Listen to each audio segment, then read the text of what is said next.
Aláròyé máa wí o. Ìjọba Arẹ́gbẹ́ṣọlá ló burú jù nínú ìtàn Ọ̀ṣun. Gómìnà Adeleke. Gómìnà ìpínlẹ̀ Ọ̀ṣun Adémọ́lá Adeleke ti sọ pé bí ẹni tó ń ríran bàìbàì ní ọ̀rọ̀ tí adelé akọ̀wé àpapọ̀ fẹ́gbẹ́ òṣèlú ADC ọ̀gbẹ́ni Rauf Arẹ́gbẹ́ṣọlá sọ wípé ẹgbẹ́ òun ni yóò gba ìjọba lọ́ṣùn tí yóò bá di ọdún 2026 níbi ètò kan tí àwọn ọmọ ẹgbẹ́ òṣèlú ADC fi kí i káàbọ̀ sípínlẹ̀ Ọ̀ṣun lọ́jọ́ àìkú Sunday tó kọjá yìí ni Arẹ́gbẹ́ṣọlá ti sọ wípé gbogbo àwọn ará ìlú ni wọ́n mọ̀ wípé ẹgbẹ́ òṣèlú ADC nìkan iná ló lè kó wọn dé ilẹ̀ ìlérí nítorí náà àwọn yóò gba ipò gómìnà lọ́ṣùn.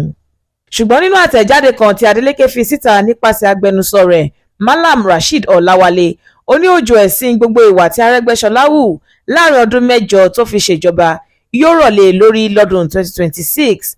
Ó ní ìṣèjọba Arẹ́gbẹ́ṣọlá ló burú jùlọ nínú ìtàn ìpínlẹ̀ Ọ̀ṣun nítorí ìnira ńlá ló kó bá àwọn ará ìlú bẹ̀rẹ̀ láti orí ìdajì owó oṣù tó ń san fún àwọn òṣìṣẹ́ ìjọba.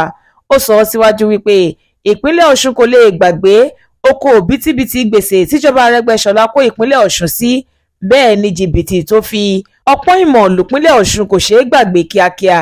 Adeleke fi kún ọ̀rọ̀ rẹ̀ wípé pẹ̀lú ẹ̀tàn ni Arẹ́gbẹ́ṣọlá fi owó ńlá lé orí àwọn iṣẹ́ àkànṣe tó sọ wípé òun ṣe káàkiri ìpínlẹ̀ Ọ̀ṣun. Ìnira ìṣèjọba rẹ̀ kò sì tíì kúrò títí di àsìkò yìí. Ó fi Arẹ́gbẹ́ṣọlá wé eku asín tí kò mọ̀ wípé òun rùn rárá ni. Ó sì sọ wípé ṣe ló yẹ kí Arẹ́gbẹ́ṣọlá tọrọ àforíjìn tinútinú lọ́wọ́ gbogbo àwọn ènìyàn nípínlẹ̀ Ọ̀ṣun dípò ariwo tó ń pa kiri wípé ẹgbẹ́ òun yóò gbàjọba lọ́dún 2026.